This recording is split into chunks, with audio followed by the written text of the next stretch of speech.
ప్రార్థన చేసుకున్నాం. దేవుని పరిశుద్ధ నామానికి వందనాలు తండ్రి. నాయన గడిచిన నాయన రోజు నుంచి రోజు వరకు నాయన ప్రతి ఒక్క ప్రజలను గారిని సజీరకం భద్రపరుచునికి ఏమి చిరణం తెచ్చాను నాయన. ఇప్పుడు రీతిగా మమ్మల్ని నాయన తెలుసుకోవటానికి నేను టెక్నాలజీ వాడుకుని గ్రూప్ నాయన నియమించుకున్న ప్రభు నాయన నేను నీ వాక్యం వినడానికి సహాయం చేసినందుకు నీకే వందనములు తండ్రి, స్తోత్రం ప్రభు. అలాగే నీ జీవనప్పుడు నా తండ్రి అనేకమంది ఇంకా కుడికి రావడానికి ఇంకా అనేకమైన అద్భుత కార్యాలు చేసే దేవుడు ప్రభు. ఎన్నో అద్భుత కార్యాలు నాయన ప్రతి ఒక్క ప్రతి ఒక్కరు కూడా నేను ప్రార్థన అడిగినప్పుడు నేను ప్రతి ఒక్కరినైనా అద్భుత కార్యాలు చేసి గొప్ప దేవుడు నా ప్రభు. అలాగే నా తండ్రి గ్రూప్లో ఇంకెవరైనా వచ్చేవారు నేను ఇంకా అనేక మంది కూడుకుని వచ్చేలాగా నా ప్రభు. అలాగే నేను ఇప్పుడు చెప్పబోయిన వాక్యం నా తండ్రి మరో హృదయంలో ఉంచుకుని నేను దాన్ని అనుసరించమని నడుచుకునేలాగా నా ప్రభు. నేను ప్రారంభ ప్రార్థన నుంచి ఆఖరి వరకు నేను ప్రతి ఒక్కరు ఆయన మాటలు కూడా మేము వినడానికి సహాయం చేసి ప్రభుత్వం లేకపోకుండా ప్రభు నాయన. అలాగే నా తండ్రి ప్రతి ఒక్క బిడ్డను కూడా మార్చిన తండ్రి నీ సన్నిధిలో ఎదగటానికి సహాయం ఇచ్చేసిన ప్రభు. అలాగే నా తండ్రి దీని ప్రళయం చేసిన ప్రతి పాదాలు చెందక చేసుకునే పరిశుద్ధం అడిగి వేడుకుంటున్నాను పరమ తండ్రి. ఆమేన్. దేవునికి మహిమ కలుగుగాక. ప్రార్థించిన హెప్సిబా గారికి హృదయపూర్వక వందనాలు తెలియజేస్తూ మరొక మారు ఈ విధంగా కలుసుకోవడానికి దేవుడు ఇచ్చిన అవకాశానికి దేవునికి మహిమ చెల్లిస్తూ ఈరోజు ఉదయకాల సమయంలో మంచి సాక్ష్యాలు, అందరూ ఆరోగ్యవంతులుగా తీర్చిదిద్దబడ్డారు దేవుని కృపను బట్టి. అందుని బట్టి దేవునికి మహిమ చెల్లిస్తూ తప్పకుండా కిరణ్ గారి కొరకు ప్రార్థన చేద్దాం. ఆపరేషన్ విషయంలో గొప్ప కార్యం చేసి దేవుడు అద్భుతమైన సాక్ష్యాన్ని మనం వినగలగాలి. ఒక విషయాన్ని ప్రతి ఒక్కరు గుర్తుపెట్టుకుని ప్రార్థన చేయండి.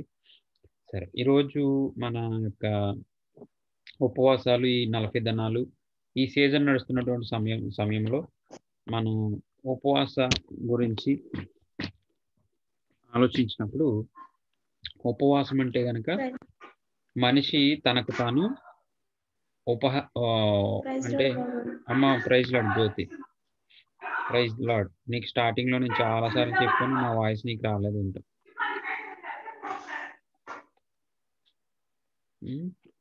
అయితే తన్ను తాను ఉపహసించుకొని దేవునితో సహవాసం ఉపవాసం అని అంటే గనక, అంటే ఇప్పుడు చూడండి, ఒకవేళ భోజనం చేసి సంపుష్టిగా ఉండి సంతోషంగా ఉండి లేకపోతే ఏవో చేస్తున్నాను అనుకోండి, తనకు ఆలోచనలు లేకపోతే శరీర సంబంధమైనటువంటి లేకపోతే ఎక్కడికో వెళ్ళాలి, ఏదో పని చేయాలి, అవి ఇవి అనేసి చాలా ఆలోచనలు కలిగి ఉంటారంట. అయితే ఎప్పుడైతే తను తినకుండగా తాగకుండగా తను తాను ఉండి ఏకాంతమైనటువంటి సమయాన్ని గడిపాడో, ఏకాంతమైనటువంటి సమయం అంటే దేవునితో గడపగలిగితే గనుక అది దేవుని ఆత్మ పొందుకొని దేవునితో మాత్రమే. ఈ కడుపులో ఎప్పుడైతే శరీరంలో ఆహారం లేదో శరీర సంబంధమైనటువంటి ఆలోచనలు, అంటే ఎక్కడికో వెళ్ళాలి, ఎక్కడికో రావాలి, ఏ పనులు చేయాలి, ఇట్లాంటి ఆలోచనలు లేకుండా భోజనం మానేసి తను దేవుని సన్నిధిలో కూర్చోగలిగితే కనుక, ప్రార్థన చేయగలిగితే, మోకరించగలిగితే అది దేవునితో సంబంధమైంది. అది ఉపవాసముగా మనం తను ఉపహసించుకొని, అంటే తగ్గించుకొని లేకపోతే తినడం మానేసి దేవునితో సహవాసం చేయడం ఉపవాసం ఒకటి. అయితే ఈ యొక్క ఉపవాసం అనేది క్రైస్తవ జీవితంలో చాలా ప్రాముఖ్యమైంది. అయితే ఇలాంటి ఉపవాసాలని లేకపోతే బైబిల్లో ఉన్న విధానానికి వ్యతిరేకమైనటువంటి పరిస్థితుల్లో తీసుకెళ్ళింది ఎవరనంటే గనక మొట్టమొదటి శతాబ్దంలో రోమన్ క్యాథలిక్స్. ఇప్పుడు ఈ క్రిస్మస్సే కానీ లేకపోతే ఈ లెంట్ డేసే కానీ ఇంకా ఏయో కార్యక్రమాలు ఉంటాయి, వాళ్ళు ఏయో చేస్తూ ఉంటారు. సో ఇలాంటివన్నీ కూడా ఒక ఆచారాలుగా, ఒక సాంప్రదాయాలుగా, లేకపోతే ఒక విగ్రహారాధన పరిస్థితిలోకి తీసుకువెళ్ళింది ఎవరని అంటే కనుక రోమన్ క్యాథలిక్స్. ఈ రోమన్ క్యాథలిక్స్ ప్రారంభంలో మొదటి శతాబ్దంలో యేసుక్రీస్తు వారు 33.5 సంవత్సరాలు. అమ్మ నేను మ్యూట్లో పెట్టరా జ్యోతి, ఎందుకంటే అక్కడ వాయిస్లో వచ్చేస్తుంది. అయితే ప్రారంభంలో మొట్టమొదటి అంటే మ్యూట్లో పెట్టుకుని వినమ్మా. ప్రారంభంలో మొట్టమొదటి శతాబ్దంలో 33.5 సంవత్సరాలు, క్రీస్తు పుట్టిన దగ్గర నుంచి ఈ శతాబ్దం లేకపోతే ఈ యుగం మొదలు. సో 33.5 సంవత్సరాలు యేసుక్రీస్తు వారు బ్రతికారు భూమి మీద. ఆయన బ్రతికి వాక్యాన్ని ప్రకటించారు. 3.5 సంవత్సరాలు, 30 సంవత్సరాల వయసులో 3.5 సంవత్సరాలు సువార్త ప్రకటించారు. ఆ 3.5 సంవత్సరాల్లోనే శిష్యులను తయారు చేయడం కానీ లేకపోతే ఆయా దేశాలు తిరిగి, ప్రాంతాలు తిరిగి వాక్యాన్ని ప్రకటించడం జరిగింది. యేసుక్రీస్తు వారు చనిపోయిన తరువాత మనకు అపోస్తుల కార్యాలు ఉంటది. అపోస్తుల కార్యాలు ఇంచుమించుగా 34 సంవత్సరం, 35 సంవత్సరం నుంచి ప్రారంభమైనటువంటి కాలం అది. 4 సువార్తలు మాత్రం 33.5 సంవత్సరాల్లో, అంటే 3.5 సంవత్సరాల్లో జరిగినటువంటి 33.5 చెప్పుకోవచ్చు. ఎందుకంటే పుట్టిన దగ్గర నుంచి ఉంటది కాబట్టి 33.5 సంవత్సరాల స్టోరీ అది. 4 సువార్తలు కూడా. అపోస్తుల కార్యాలేమో ఇంచుమించుగా 34, 35 సంవత్సరాలు, అంటే వారు సేవ చేయడం ఈ ప్రారంభించిన తర్వాత నుంచి ప్రారంభమైంది అపోస్తుల కార్యాలు. సో, మనం ఆ విధమైనటువంటి లెక్కలేసినప్పుడు ఇంచుమించుగా మొదటి 100 సంవత్సరాల్లో దేవుని కృపను బట్టి యేసుక్రీస్తు శిష్యులు భూమి మీద ఉన్నంత సేపు కూడా సువార్త అత్యద్భుతంగా జరిగింది. అత్యద్భుతంగా ఉన్నట్టుగా జరిగింది. అయితే 2వ శతాబ్దం, 3వ శతాబ్దం వచ్చేటప్పటికి ఆ యొక్క రోమన్ క్యాథలిక్స్, ఇప్పుడు రోమా దేశంలో ఉన్నటువంటి ఆ యొక్క పరిస్థితులన్నీ కూడా ఈ యొక్క బైబిల్ గ్రంథాన్ని రోమన్స్, రోమీయులు ఏం చేశారంటే ఈ బైబిల్ గ్రంథాన్ని వారి గుప్పుట్లో పెట్టుకుని, ఇది మా దగ్గరే ఉంటది, మేమేం చెప్తే మీరు అది చెయ్యాలి. ఇప్పుడు పోప్ ఉన్నాడు, పోప్. అలాంటి వారు ఏం చేస్తారంటే ఈ గ్రంథాన్ని ప్రతి ఒక్కరి చేతిలో అప్పట్లో లేదు. ఈ గ్రంథం వారి చేతుల్లో మాత్రమే ఉంటది. వాళ్ళలో ఇదిగో ఇందులో విషయాన్ని చదవడమో, లేకపోతే వారికి కావాల్సినట్టుగానో, ఇదిగో ఇలా చేయండి ప్రజలు. ఇప్పుడు మోషే చేతిలో ఉంది మొదటి పలకలు. మోషే ఏం చెప్తే ప్రజలు అది చేయాలి, ఐగుప్తీయులు. అయితే మోషే అబద్ధం ఆడలేదు, లేకపోతే ఉన్నట్టు దేవుడు ఏం చెప్పాడో అక్కడ చెప్పాడు. అట్లా మోషే చేతులు ఎలా ఉందో ధర్మశాస్త్రం అంతా కూడా ఈ 2వ శతాబ్దం, 3వ శతాబ్దం వచ్చేటప్పటికి ఇంచుమించుగా ఈ యొక్క బైబిల్ గ్రంథము రోమన్ చేతుల్లో ఉంది, రోమా సామ్రాజ్యం చేతిలో. వారేం చేశారు, వారు ఏమి చెబితే అది మాత్రమే ప్రజలు చేయాలి. ప్రజలు లేదు ఆ బైబిల్ గ్రంథం నాకివ్వి, నేను చదువుతాను, దాంట్లో ఏముందో చూసి అప్పుడు నేను చెయ్యాలంటే చేస్తాను, లేకపోతే అంటాకి లేనే లేదు. ఒక రూల్ పాస్ చేశారంటే ఆ రూల్‌ని ప్రజలంతా చేయాల్సి ఉంది. అలాంటి సందర్భంలోనే ఈ యొక్క క్రీస్తు పుట్టినరోజని, ఇదిగో ఈ లెంట్ డేస్ అని, ఇంకా క్రైస్తవ ప్రస్తుతానికి పరిస్థితుల్లో ఉన్నటువంటివన్నీ ఆచారాలుగా నడుస్తున్నటువంటివన్నీ కూడా లేనిపోనివన్నీ కూడా కల్పించుకొచ్చింది ఎవరంటే గనక తప్పకుండా రోమా సామ్రాజ్యము, రోమన్స్, రోమీయులు. సో, అలాగ ప్రారంభమైనటువంటివి శతాబ్దాలుగా ఏమవుతూ వచ్చిందంటే అది పెరిగిపోయి అది ఇష్టానుసారమైనటువంటి పరిస్థితులు వచ్చింది. ఈ కాలానికి మనం వచ్చేటప్పటికి షార్ట్‌కట్‌లో అది చాలా విచ్చలవిడయింది. ఇప్పుడు దాన్ని మాలలేసుకుని జపమాలలంటారు, లేకపోతే ఒకే రకమైనటువంటి యూనిఫార్ము, శారీస్‌లు వేసుకుని దాన్ని ఆచారాలుగా వ్యవహరిస్తున్నారు. లేకపోతే విభూదులంటారు, బూడిదలు కూడా పెట్టుకోవడం, ఇట్లా అనమాట. ఇలాంటియన్నీ చాలా విచిత్రమైనటువంటి పరిస్థితులు మనకి వచ్చేసింది. ఈవెన్ అక్కడ రోమన్ క్యాథలిక్ వారి యొక్క బైబిల్ గ్రంథం కూడా ఇంకొక వేరేగా ఉంటదది. మనకున్నటువంటి ఈ ప్రొటెస్టెంట్ బైబిల్ కంటే కూడా వారి బైబిల్‌లో 7 గ్రంథాలు ఎక్కువుంటాయి. 7 పుస్తకాలు ఎక్స్‌ట్రా ఉంటాయి. 7 పుస్తకాలు ఎక్స్‌ట్రా ఉంటాయి. ఆ 7 పుస్తకాలు ఎక్కడి నుంచి వచ్చినియి, ఎలా వచ్చినియి అని ఆలోచిస్తే గనక ఇశ్రాయేలీయులు దేవుడు ఐగుప్తు దేశంలో ఉన్నప్పుడు మలాకీ గ్రంథానికి తర్వాత మత్తయి సువార్తకి మధ్యలో 400 సంవత్సరాలు దేవుడు ఎవ్వరితో మాట్లాడలేదు, మౌనంగా ఉన్నాడు. మలాకీ గ్రంథానికి అంటే పాత నిబంధన గ్రంథానికి, క్రొత్త నిబంధన గ్రంథానికి 400 సంవత్సరాలు దేవుడు ఎవరితో కూడా మాట్లాడలేదు. ఆ మాట్లాడలేనటువంటి సమయంలో కూడా ప్రవక్తలతో మాట్లాడాడు, ఇలా చేయమన్నాడు, అలా చేయమన్నాడు అని వారు సొంతంగా గ్రంథాలు రాసుకుని ఆ గ్రంథాలని కూడా ఇప్పుడున్నటువంటి ఈ రోమన్ క్యాథలిక్ బైబిల్‌లో ఆ 7 గ్రంథాలు కూడా ఉంటాయి. అక్కడికి ఎంత అవుతాయంటే మన ఇప్పుడేమో 64ని యొక్క 7 71 అవుతాయి. 71 అవుతాయన్నమాట అండి. సో, అన్ని పుస్తకాలు వారి చేతిలో ఎక్స్‌ట్రా కూడా ఉండడం జరిగింది. మనకి మలాకీలో చూస్తే గనక ఆఖరి వచనాల్లో ఇంచుమించుగా ఆఖరి అధ్యాయంలో 400 సంవత్సరాలు ఎవరితోనూ మాట్లాడలేదనే మాట చాలా క్లియర్‌గా ఉంటదనమాట. సో, ఇదనమాట. అంటే ఈ యొక్క ఆచారాలు ఎక్కడి నుంచి ప్రారంభమైనవి అని మనం ఆలోచిస్తే గనక రోమన్ క్యాథలిక్ నుంచి వారు పెట్టినటువంటి ఆచారాలుగా ఇవన్నీ ఉన్నాయి. సో, సరే ఇప్పుడు వారు పెట్టారు బానే ఉంది. మరి ఇప్పుడు ఇంతకీ మనం చెయ్యాలా? చెయ్యకూడదని ఆలోచించినప్పుడు ఆహ్, ఒకవేళ ఇప్పుడు యేసుక్రీస్తు వారు క్రొత్త నిబంధనలో ఆయన బాప్తిస్మం తీసుకోకముందు, లేకపోతే పాత నిబంధనలో మనం నిర్గమాకాండంలో చదివినట్టు మోషే కొండ మీదకి వెళ్లి సీనాయి కొండ మీదకి వెళ్లి 40 దినాలు రాత్రులు అక్కడే ఉండిపోయాడు. అక్కడ ఏమీ తినలేదు. ఏమీ తాగలేదు. ఫుల్ ఫాస్టింగ్ చేశాడు. యేసుక్రీస్తు వారు కూడా 40 దినాలు, 40 రాత్రులు కూడా ఏమి తినలేనట్టుగా ఫుల్ ఫాస్టింగ్‌గా ఉంటది. అయితే ఇప్పుడున్నటువంటి పరిస్థితుల్లో ఫాస్టింగ్‌లు జరుగుతున్నాయి. ఎలా జరుగుతున్నాయో మనకు తెలుసు ఒకటి. రెండోది ఫాస్టింగ్ చేయొచ్చు.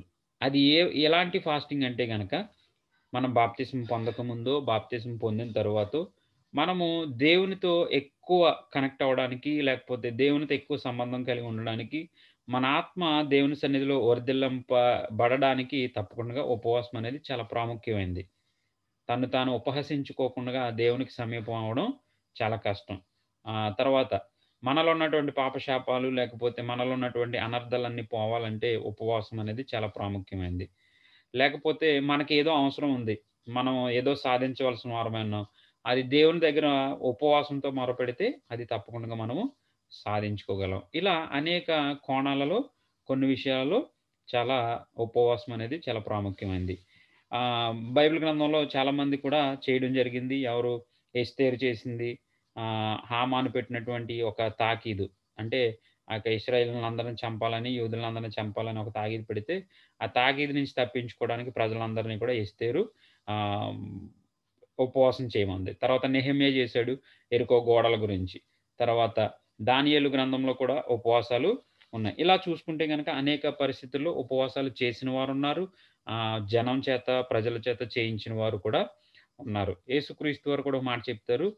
ఉపవాసం చేసినప్పుడు నిన్ను నీవు కనబరుచుకోకుండగా రహస్యమందున నీ దేవునికి మాత్రమే ప్రార్థన చేయాలి, ఉపవాసం చేయాలి. అందరికి కనబడుతున్నట్టు నీ మొహము చిన్నబుచ్చుకోకూడదు, నీరసంగా ఉండకూడదు. ఇలాంటి విషయాలన్నీ మనకు ఉపవాసం గురించి కనబడుతూనే ఉన్నాయి. ఒకసారి మనం డైరెక్ట్‌గా విషయానికొచ్చేస్తే గనక, ఈరోజు సీనియర్ క్రైస్తవులుగా లేకపోతే ఎంతో అనుభవము, లేకపోతే బైబిల్‌లో ఇలాంటి విషయాలన్నీ తెలిసి ఒక రకంగా చెప్పాలంటే ధ్యానంగా ధ్యానం జేస్తూ ఎవరెవరితో మాట్లాడారు, ఏమని మాట్లాడారు అనే విషయాల్ని గ్రహిస్తూ, ధ్యానం జేస్తూ వెళ్తున్నటువంటి మనమంతా కూడా చేయాల్సినటువంటి పనులేంటి? ఉపవాసము కంటే ప్రాముఖ్యమైనటువంటి విషయాలు ఏమన్నా ఉన్నాయని ఆలోచిస్తే గనక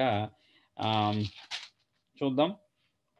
యెషయా గ్రంథంలో మంచి విషయాలుంటాయి. ఈ యొక్క ఉపవాసం గురించి. యెషయా గ్రంథము చూడండి ఒకసారి. 58వ అధ్యాయము ఉన్నారా? ఎవరైనా మ్యూట్లు తీయండి ఒకసారి. మ్యూట్ తీసి అది చదవడానికి ప్రయత్నం చేద్దురుగాను. యెషయా గ్రంథము 58వ అధ్యాయంలో చక్కటి విషయాలుంటాయి. ఎవరున్నారు? 58వ అధ్యాయము ఎవరు? సో, చదువుతారా? చదవండి ఒకళ్ళు చదవండమ్మా ఎవరొకళ్ళు. 58వ యెషయా గ్రంథము 58వ అధ్యాయము మొట్టమొదటి నుంచి చాలా చక్కటి విషయాలుంటాయి.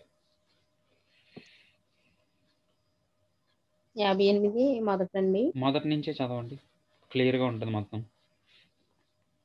అర్థమవుతుంది. తాళక బోర ఊదినట్లు ఎలుగెత్తి బిగ్గరగా కేకలు వేయుము. వారు చేసిన తిరుగుబాటును నా జనులకు తెలియను. యాకోబు ఇంటి వారికి వారి పాపములను తెలియజేయము. తమ దేవుని న్యాయవిధిని విడువక నీతిని అనుసరించిన వారైనట్లు అనుదినము వారు నా యొద్ద విచారణ చేయుచు నా మార్గములను తెలుసుకొన కనుపరచుదును. తమకు న్యాయమైన తీర్పులు తీర్చవలెనని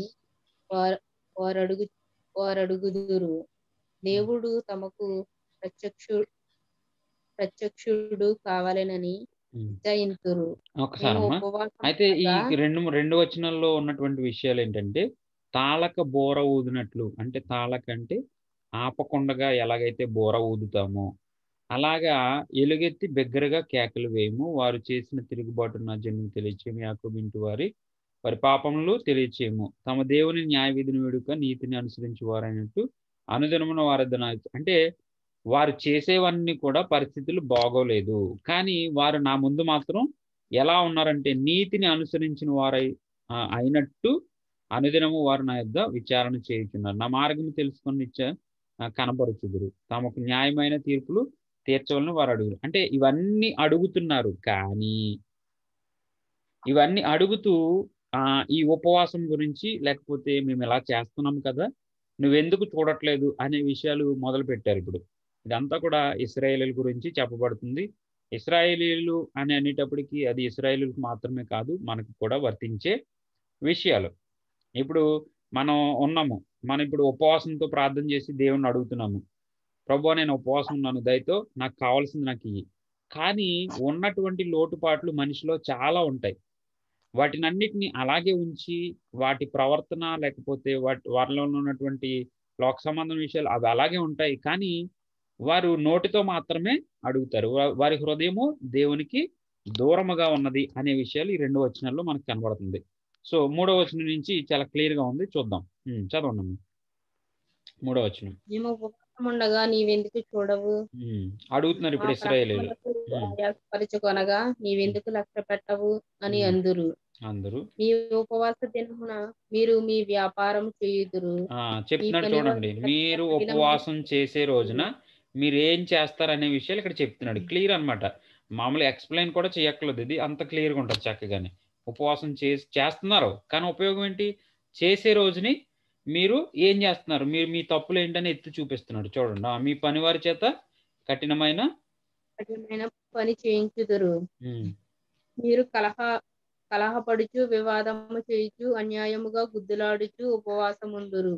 చూసారా ఎంత బాగుంది కదా, చాలా బాగున్నాయి, మంచి విషయాలు. చదవండి. ఈ కంఠధ్వని పరమున వినపడునట్లుగా మీరిప్పుడు ఉపవాసం ఉండరు. అట్టి ఉపవాసము నాకు అనుకూలమా? మనుషుడు తన ప్రాణమును బాధపరచుకొనవలసిన దినం అట్టిదేనా? ఒకడు జమ్ము వలె తల వంచుకొని గోనె పట్ట కట్టుకుని బూడిద పరచుకొని కూర్చుండుట ఉపవాసమా? అట్టి ఉపవాసము యెహోవాకు ప్రీతికరమని మీరనుకుంటున్నా? ఇక్కడ వరకు 3, 4, 5 వచనాల్లో మనిషి యొక్క తప్పుల్ని ఎత్తి చూపిస్తున్నాడు దేవుడు. మీరు ఇలా చేస్తున్నారు, ఇలా చేస్తే కనుక అది నాకు ఇష్టం అనుకుంటున్నారా మీరు? మీ కంఠధ్వని పరమున వినబడినట్లు మీరు ఇప్పుడు ఉపవాసం ఉండరు. అంటే మన కంఠధ్వని అంటే ఎక్కడికి వినపడాలంటే ఉపవాసం ఉంటే పరలోకమందు ఉన్నటువంటి దేవునికి వినపడాలి. కానీ మీరు అలా ఉండట్లేదు, ఉపవాసం ఉండరు, మీరు అలా ఉండరు. అట్టి ఉపవాసం నాకు అనుకూలమా? మనుషుడు తన ప్రాణం బాధ పెట్టుకుని ఇప్పుడు కృంగిపోయి, కుషించిపోయి, చిక్కిపోయి, లేకపోతే ఇలా అయిపోయి అలా అయిపోయి ఇలా చేయడమా ఇంతకీ దేవుని యొక్క ఉద్దేశము? మనిషి ఇలా కృంగిపోవడం దేవుని యొక్క ఉద్దేశమా? చూస్తున్నారా, చాలా విషయాలు వచ్చినాయి. మరి ఇక్కడైతే కలహపడుదురు, వివాదం, ఉపవాసం ఉంటారు, మళ్ళీ ఈలోపే ఫోన్లోనో లేకపోతే ఇంకోలాగా ఎవరి మీద కోపాలు తాపాలు, లేకపోతే అప్పుడే ఎమోషన్ అయిపోయి ఒకరిని తిట్టడము, యజమానులకి వ్యతిరేకంగా ఇలాంటి పనులన్నీ జరుగుతూనే ఉన్నాయి. ఇంకా పైన చూస్తే కనుక పనివారి చేత కఠినమైన పనులు. మనం ఈ అరబొక్కలను చూస్తూ ఉంటాం ఈ గల్ఫ్ కంట్రీలో. వాళ్ళు 30 దినాలు ఎప్పుడూ ఉంటారు, వీళ్ళని ఇబ్బంది పెట్టే పనులు ఇబ్బంది పెడుతూనే ఉంటారు. చూస్తున్నారా, ఇదనమాట. మనిషి చేస్తున్నాడు, చేస్తూనే తన ప్రవర్తనలో మాత్రం మార్పు లేదు. కానీ ప్రవర్తనలో మార్పు లేకపోతే మాత్రం దానివల్ల నాకు ఉపయోగం లేదు, ఎలాంటి ఉపవాసం నేను కోరుకోవట్లేదు. 6వ వచనం నుంచి ఎలాంటి ఉపవాసం అంటే ఏంటి అనే విషయం 6వ వచనం నుంచి చెప్పబడుతుంది. చూడండి. దుర్మార్గులు కట్టిన కట్లు విప్పుటయు. దుర్మార్గులు కట్టిన కట్లను విప్పుటయు అంటే ఇప్పుడు ఒక మనిషి బంధకంలో ఉన్నాడు, ఒక మనిషి ప్రశాంతత లేదు అతనికి, ఒక మనిషి సాతాను సంబంధమైనటువంటి విషయాలతో ఆయన బంధింపబడిపోయి ఉన్నాడు. ఆ బంధింపబడిపోయినటువంటి ఆ యొక్క సాతాను సంబంధంలో ఉన్నటువంటి ఆ వ్యక్తిని ఆ కట్ల నుంచి విడిపించగలగాలి. ఆయనకి వాక్యం చెప్పగలగాలి, ఆయనకి సహాయం చేయగలగాలి, ఆయన్ని బాప్తిస్మం అనే మంచి కార్యక్రమంలోకి నడిపించాలి, యేసుక్రీస్తుని పరిచయం చేయాలి. ఇది 1వ పాయింట్. ఒకటో లైన్లో ఉన్నటువంటి అర్థం. రెండో లైన్ చదవండి.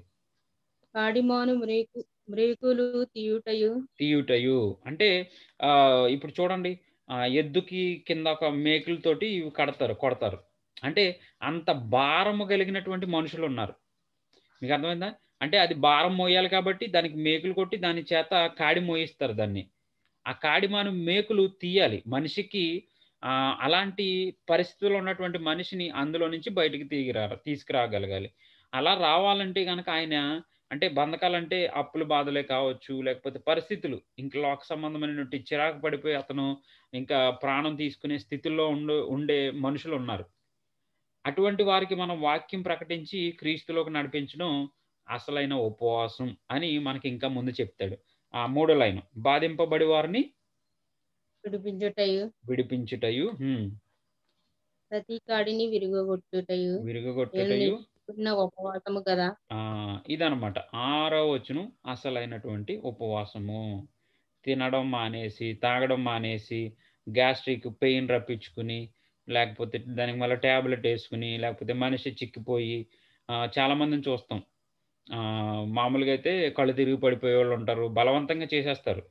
కళ్ళు తిరిగిపోయి పడిపోయి ఉంటారు.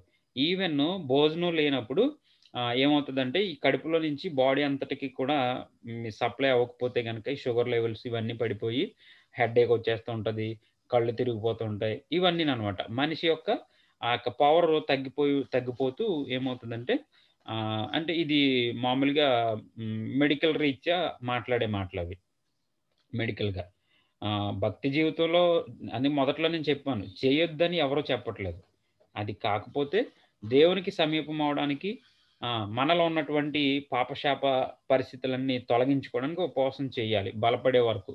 కానీ ఒక వాక్యాన్ని బాగా లోతుగా ఆలోచించి వాక్యం మరొకరికి చెప్పే పరిస్థితులకు వెళ్ళిన తర్వాత చేయాల్సిన ఉపవాసం ఏంటంటే కనుక ఇదిగో ఈ యొక్క 6వ వచనంలో ఉన్నటువంటి ఉపవాసము.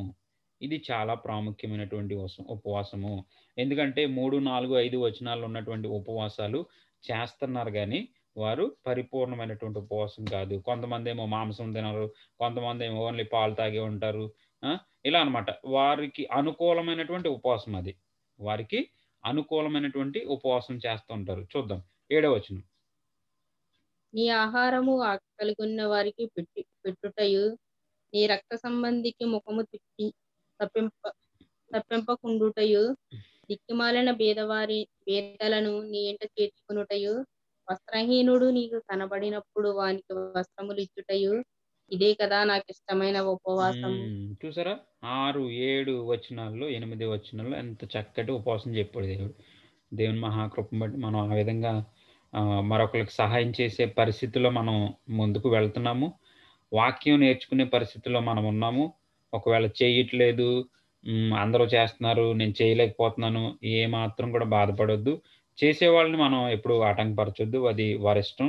అంటే నేను అనుకునేది నాకున్న జ్ఞానంలో వారు ఇంకా దేవునిలో బలపడాలి ఐ థింక్ అనేసి నేను అనుకుంటాను తప్ప దానికి మించి వాళ్ళని మనం ఏమీ అనకూడదు. కానీ మనం ముందున్నటువంటి వారముగా తప్పకుండా ఆ ఉపవాసము కంటే కూడా అతి ప్రాముఖ్యమైనటువంటి విషయాల్ని ఒక మనిషి బంధకాల్లో ఉంటే మనిషిని విడిపించాలి. ఒక మనిషికి వాక్యం చేరట్లేదంటే ఆ వ్యక్తికి వాక్యం చేరేటట్టుగా మనం చేయాలి. లేకపోతే కష్టంలో ఉంటే మనం సహాయం చేయగాలి. అప్పుడు ఆ కష్టంలో ఉన్నటువంటి ఆ వ్యక్తి సహాయం చేసినప్పుడు ఆ వ్యక్తి తెలుసుకుని ఇదిగో వీళ్ళు క్రైస్తవులు కాబట్టి, వీరు క్రీస్తుని అంగీకరించారు కాబట్టి, వీరు క్రీస్తు ప్రేమను నాకు కనపరిచారు కాబట్టి నేను కూడా ఆ క్రీస్తు ప్రేమలోకి నేను అడుగు పెట్టాలి అని వారు ఏం చేస్తారంటే క్రీస్తుని అంగీకరించడానికి కానీ క్రైస్తవంలో చేరడానికి కానీ వారు ముందుకొస్తారు. అది నిజమైనటువంటి ఉపవాసము. ఒక ఆత్మను రక్షించాలి. ఫైనల్ ఏంటంటే ఒక ఆత్మను రక్షించగలగాలి, ఒక మనిషిని క్రీస్తులోకి నడిపించగలగాలి. అది నిజమైనటువంటి ఉపవాసంగా మనకు ఇక్కడ కనిపిస్తుంది. ఇంచుమించుగా ఇక్కడతోటి అయిపోతుంది. అది చూడండి, ఒకసారి చదివండి. ఏమన్నా టాపిక్ మారితే మానేద్దాం. 8 దాటిన తర్వాత ఇదే కదా నిజమైన ఉపవాసము, ఇదే కదా నాకు ఇష్టమైన ఉపవాసము. అలాగూ నీవు చేసిన ఎడల నీ వెలుగు వేకువ చుక్కవలే ఉదయించును. స్వస్థత ఆమేన్. నీకు శీఘ్రముగా లభించును. ఆమేన్. నీ నీతి నీ ముందర నడుచును. యెహోవా మహిమ నీ సైన్యపు వెనుకటి భాగమున కావలి కాయును. ఉమ్. ఉమ్. తొమ్మిది అప్పుడు కూడా నీవు చదివానండి. పిలువగా ఇవన్నీ ఇంక దానికి రిలేటెడే. అప్పుడు నువ్వు అంటే పిలువగా 6, యెహోవా 7, 8 పలికెను. వచనాల్లో నీవు ఇవి మొర్ర చేస్తే పెట్టగా గనక ఉమ్, ఉమ్, ఉమ్. నీవు చెప్ప మొర్రపెట్టగాయన నేనున్నాను. ఉమ్, ఇతరులను బాధించుటయు ఉమ్, వేలు పెట్టి చూపి తిరస్కరించుటయు చెడ్డదానిని బట్టి మాట్లాడుటయు నీవు మాని ఆశించిన దానిని ఆకలిగొన్న వానికి ఇచ్చి శ్రమ పడిన వానిని తృప్తిపరిచిన ఎడల చీకటిలో నీ వెలుగు ప్రకాశించును. అంధకారము నీకు మధ్యాహ్నం వలె నుండును. యెహోవా నిన్ను చాలండి. నిత్యము చాలండి. నడిపించును. అంటే ఇక్కడ మనం చూస్తే గనక చాలా క్లియర్‌గా అద్భుతమైనటువంటి వివరణ. వివరించాల్సినటువంటి అవసరం లేకుండగా దేవుడు అద్భుతమైన రీతిలో అసలు ఎలా ప్రారంభించారు ఉపవాసం అనేది? ఎలా చేస్తున్నారు? ఎందుకు చేస్తున్నారు? వాళ్ళు చేసేటప్పుడు వాళ్ళ ప్రవర్తన ఏంటి? ఆ! ఇట్లాగా మనం అలా ముందుకొచ్చేసి 5, 6 వచనాల్లో ఒకళ్ళు చేస్తే వాళ్ళు ఇలాంటి బుద్ధి కలిగినటువంటి వారుగా చేస్తున్నారు. యాకోబు పత్రికలో చెప్తాడు. మొరపెడుతున్నారు గానీ, వారు ఈ స్వలాభాల కొరకు మొరపెడుతున్నారు. దేవుని కార్యాల కొరకు కాదు అని కూడా మనకి యాకోబు పత్రికలో కనబడుతది. సో, ఇది అద్భుతమైనటువంటి యొక్క వచనాలలో ఉన్నటువంటి వివరణ. సో, దేవుడి మాటలు మనందరి వెనుకల్లో దీవించును గాక. సో, ఉపవాసం గురించి అంత కన్‌ఫ్యూజ్ అవ్వద్దు.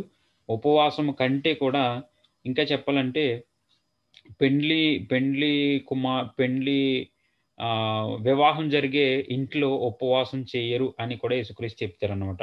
అంటే యేసుక్రీస్తుని అంగీకరించినటువంటి నీవు నేను మనమంతా కూడా యేసుక్రీస్తు యొక్క సంతోషంలో మనం ముందుకు కొనసాగుతున్నాం. చెయ్యొద్దని నేను చెప్పట్లేదు సుమా. ఒకవేళ తప్పకుండా ఒక పరిస్థితులుంటాయి. ప్రభువా నాకిది కావాలి.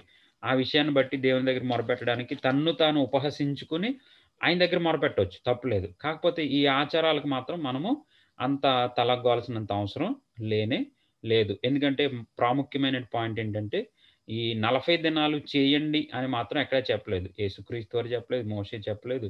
వాళ్ళు చేశారు. వాళ్ళ ఆత్మ దేవునిలో వర్ధిల్లేటట్టుగా వారు చేశారు. అలాగే ప్రతి ఒక్కరు చేసి బలపడాలి తప్ప ఈ ఈ రె ఈ ఈ 40 రోజుల లెక్కలు లేకపోతే ఇంకా మన గలతీలో చూస్తే గనక వారాలు, దినాలు లెక్క పెట్టొద్దంటాడసలు. హ్మ్. ఇవేవైనా కూడా లోక సంబంధమైనటువంటి విషయాలు, బైబిల్ సంబంధమైనటువంటి విషయాలు కానే కాదు. దేవునికి మహిమ కలుగును గాక. దేవుని చిత్తమైతే ఇంకా వివరంగా ఒకవేళ ఏమైనా డౌట్‌లుంటే గనక మనం డిస్కషన్ చేసుకొని మనం తెలుసుకుందాం బైబిల్ గ్రంథం నుంచి. మంచి సమయంలో సహోదరి సుజాత గారే ప్రార్థన చేస్తారు.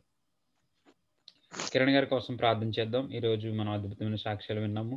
తర్వాత శాంతి కూడా మంచి సాక్ష్యం తెలియజేసింది. వారింట్లో అందరికి కరోనా వచ్చింది గానీ, ఆ బాబుకి, ఆమెకి కరోనా లేదని, నెగెటివ్ వచ్చిందని. ఆశాకి మంచి ఆరోగ్యం ఇచ్చాడు దేవుడు. తర్వాత క్రిస్టి గారికి దేవుడు మంచి ఆరోగ్యం ఇచ్చాడు. ఈ విషయాలన్నిటిని బట్టి ప్రార్థన సుజాత గారు.